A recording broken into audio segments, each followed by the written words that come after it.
안녕하십니까. 민주당의 이재명 지사가 또 잔머리 정치를 하고 있습니다. 잔머리, 자신의 이익만을 위한 얕고 얕은 꾀죠. 이 잔머리 꾀, 잔꾀 이야기를 하는데, 이게 다른 전체에는 피해를 주지만 자신의 이익만을 꾀하는 이 잔꾀이기 때문에, 무책임하기 때문에, 이게 잔머리 정치를 하게 되면 그게 곧 들통이 나서 오히려 잔머리 정치를 한 사람이 손해를 봐야 하는데, 이재명 후보의 경우에는 그렇지 않다, 거꾸로 가고 있다라는 점이 지금 문제입니다. 여야를 통틀어서 저 이재명을 어떻게 하나가 지금 고민거리입니다. 그러니까 홍준표 의원의 말대로 저렇게 막 살아온 이재명, 여당 민주당의 대선 후보로 선출이 돼도 되는 것이냐 하는 부분입니다. 이재명의 지금 잔머리 정치는 또 국민재난지원금입니다. 흔히 해왔던 겁니다. 정부와 국회가 모두 합의를 해서 88%까지 국민재난지원금을 주자라고 합의를 한 것을 이재명이 또 뒤집어 엎겠다고 나섰습니다. 경기도에 한해서는 100% 모두 다 주겠다. 경기도의 예산으로 나머지 12%까지 포함해서 100% 재난지원금을 모두 다 주겠다라고 했습니다. 그러니까 이낙연을 비롯한 민주당의 다른 대선 후보들이 정부와 국회가 합의한 것을 어기면 어떻게 하느냐, 그것도 집권 여당의 대선 후보가 그 룰을 깨면 어떻게 하느냐, 그 다음 경기도만 그렇게 100%를 지원하면 다른 지역은 어떻게 하느냐, 지역 불균형을 어떻게 할 것이냐, 도대체 국정에 책임감은 있는 것이냐, 국정에 경험이 없어서 또 그런 일을 하느냐 라고 비판을 하고 나섰습니다.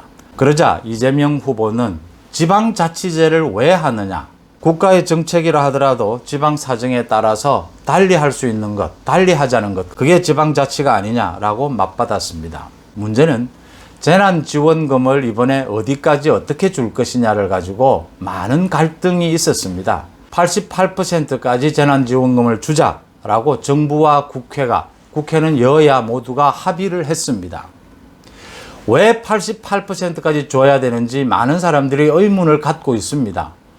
하위 30%까지 주고 또 실질적인 피해를 입은 영세 상인들을 많이 지원해야 하지 않느냐. 정말 이렇게 80% 이상 줘야 한다면 100% 주지 88% 기준은 어디에서 나오느냐. 많은 불만이 있을 수 있습니다. 그렇지만 우여곡절 끝에 정부와 여야가 합의해서 88% 지급으로 결정을 했습니다. 결정을 하기 전에는 많은 의견들을 낼 수 있습니다. 결정이 되고 난 뒤에는 그 정부의 정책에 비판은 할 수 있겠지만 책임 있는 행정가라면 거기에 따르는 것이 또 다른 갈등을 막는 방법입니다. 그럼에도 불구하고 이재명 지사는 재난지원금을 경기도에 한해서 100% 다 주겠다고 선언을 하고 나섰습니다.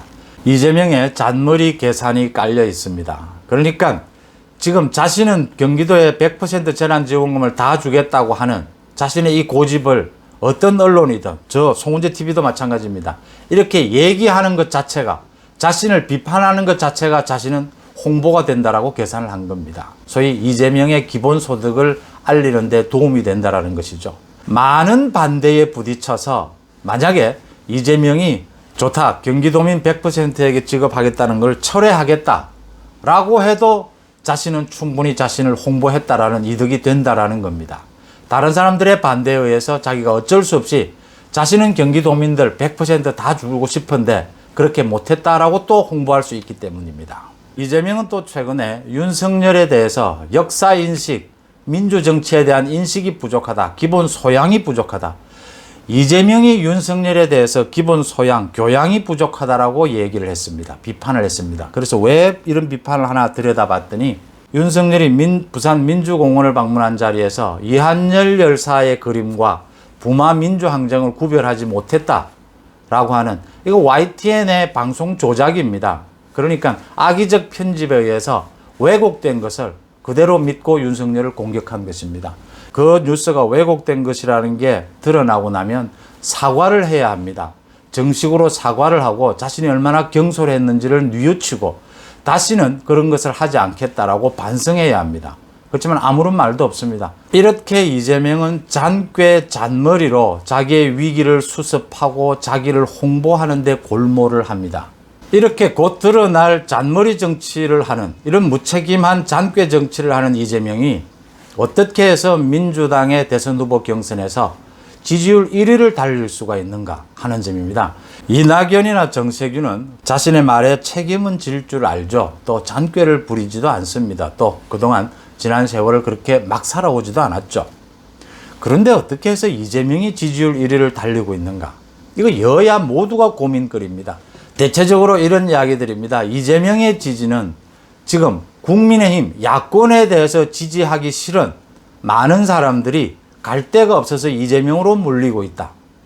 그 다음 기존의 기성정치권의 그런 권위의식, 권위를 내세우면서 뒤로는 비리를 저지르는 그런 부분들의 환멸을 느낀 나머지 이재명이 자질에 있어서는 좀 많은 문제가 있지만 그래도 어려운 국민들의 가려운 데를 긁어주려고 하는 그런 순발력은 있지 않느냐라는 부분에서 이재명에게 지지가 몰리고 있다라고 얘기를 합니다. 문제는 우리나라 대통령제입니다. 우리나라 대통령은 5년 단임입니다. 대통령이 되고 나면 탄핵 이외의 것으로는 책임을 물을 수가 없습니다. 이재명이 형수 쌍욕을 하는 것을 들은 많은 사람들이 공통된 얘기가 이겁니다. 이건 정신 감정이 필요하지 않느냐라는 부분입니다. 대통령이 정신 건강에 만약 문제가 있고 기본적 자질에 문제가 있어도 탄핵 이외에는 그 대통령의 임기를 마칠 수 있는 방법이 없다라고 하는 점입니다. 이재명이 그럴 가능성은 매우 낮지만 만약 대통령이 된다면 이재명은 이제 자신이 목표한 마지막 지점까지 가게 되는 셈입니다.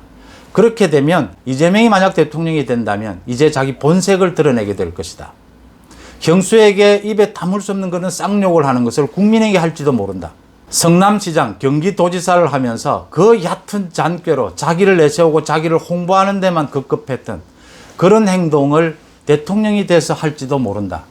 이제 대통령이 됐으니까 권력형 비리 믿을 수가 없다. 이재명처럼 잔머리 정치를 하고 저렇게 자질에 문제가 있는 홍준표 의원의 말대로 막 살아온 저런 사람이 만약 대통령이 된다면 무슨 짓을 할지 도저히 예측 불가하다라고 하는 점입니다.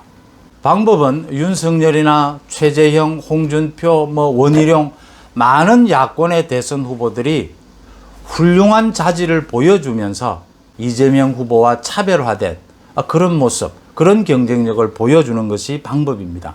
그래서 지금 이재명의 지지로 모여있는 많은 사람들이 야권의 국민의힘의 후보를 지지해도 큰 문제가 없겠구나. 야권의 후보를 선택해도 되겠다 하는 믿음을 주는 방법입니다.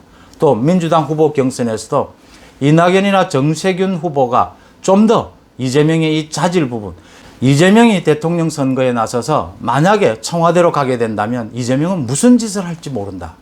저렇게 막 살아온 사람이 이제 대통령이라는 권력의 마지막 정점에 가게 되면 자기 본색을 드러내게 될 것이다. 자신을 홍보하고 자신을 내세우는 얕은 장꾀, 자신에게 조그만 이익이라도 되면 자신이 이익이 되는 쪽으로 잔머리를 굴리는, 그래서 국가 정책도 자기 마음대로 바꿔버리고 국가 예산도 자기 돈 쓰듯이 써버리는 저런 행태를 하는 정치인이 청와대로 가게 되면 나라 국정은 지금까지 본 적이 없는 혼탁한 상황이 될 것이고 국격은 땅에 떨어지게 될 것이다라는 점을 집중적으로 부각을 해서 저 이재명으로 모여있는 저 지지율을 견제해야 한다라는 점입니다. 대통령은 국정의 최고 책임자고 권력의 정점이죠. 이재명 같은 스타일이 성남을 거쳐 경기도지사를 거쳐 만약에 대통령이 된다면 무슨 짓을 저지를지 아무도 짐작할 수 없는 그런 나라가 될 것이다. 이렇게 보입니다. 고맙습니다.